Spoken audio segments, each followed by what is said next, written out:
Within weeks of the formation of the new Galactic Empire and the emergence of Darth Vader as the Emperor's new authority and enforcer, the Sith Lord gained a reputation for his brutality against the Imperial military ranks. As seen within a recent issue of the Darth Vader comic, Sidious tried to make it clear to his apprentice that despite the fact that the Imperial officers were beneath the two Sith Lords, Vader couldn't kill every being in the galaxy, and had to learn to control his rage and rely upon those who filled the Imperial hierarchy. However, even in these early days, Vader was a dreaded and feared figure among many within the Imperial chain of command. In fact, the same officer Vader was force choking before his lesson from Sidious within the Vader comic went on to orchestrate an assassination attempt upon Vader, disgusted by his brutal actions that went unchallenged by anyone within the Empire. Ultimately, Vader would survive the assassination attempt, discover that a plot against him was brewing within the elite officers of the Imperial military, and would get Sidious's permission to allow him to make a deadly example to demonstrate his power and authority.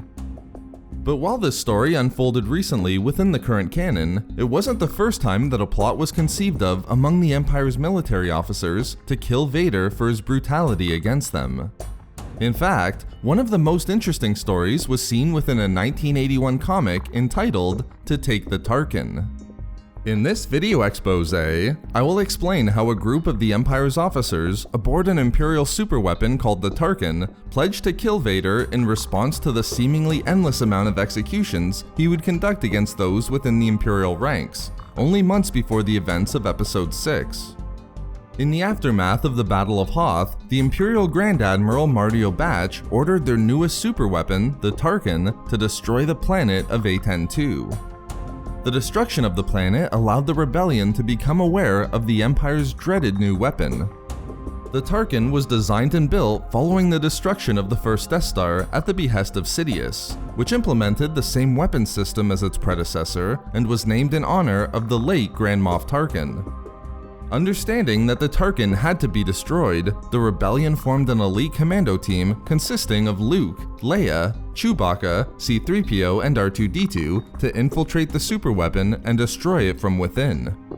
However, on board the Tarkin was its commander-in-chief Darth Vader, who immediately felt the presence of Luke on board the superweapon and thus fully expected a rebel assault.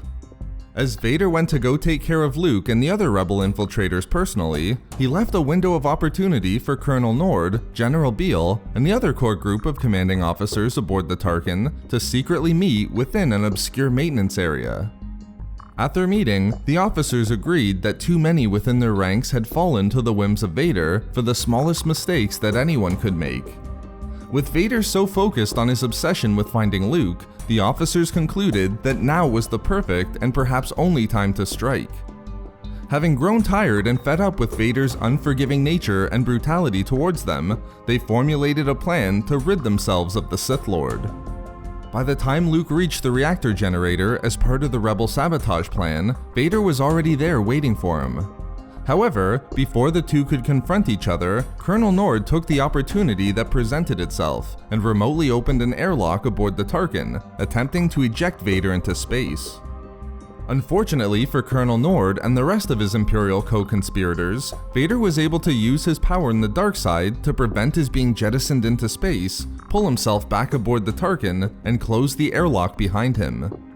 Further, Vader knew exactly what had been done, and promised to deal with Colonel Nord after he finished with Luke.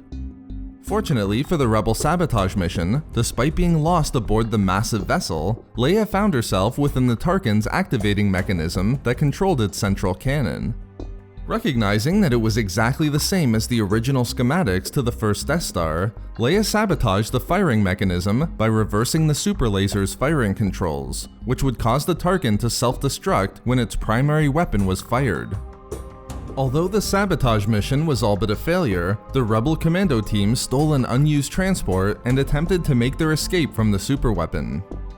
When Lando and the Millennium Falcon arrived to help the transport escape from their pursuing TIEs, Vader then decided to pursue the rebels himself.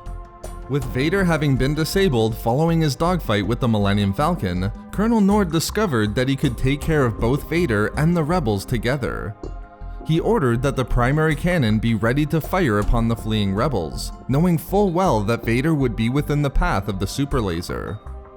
After the primary ignition was completed, the Tarkin fired upon the rebels.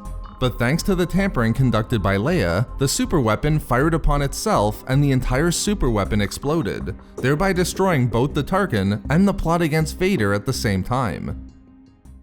So there we have it, how Imperial officers aboard the Tarkin pledged to kill Darth Vader for his brutality. We love making these videos, so why not subscribe for more fun Star Wars theories and discussions. Also, if you enjoyed the video, think about giving a like or leaving a comment. Or perhaps follow us on Twitter at SW Reading Club for updates regarding the channel. Or support the channel through Patreon for access to exclusive hangouts and book discussions. If not for me... For the old jettison the water supply, turn it to ice, and stop your angry dad trick.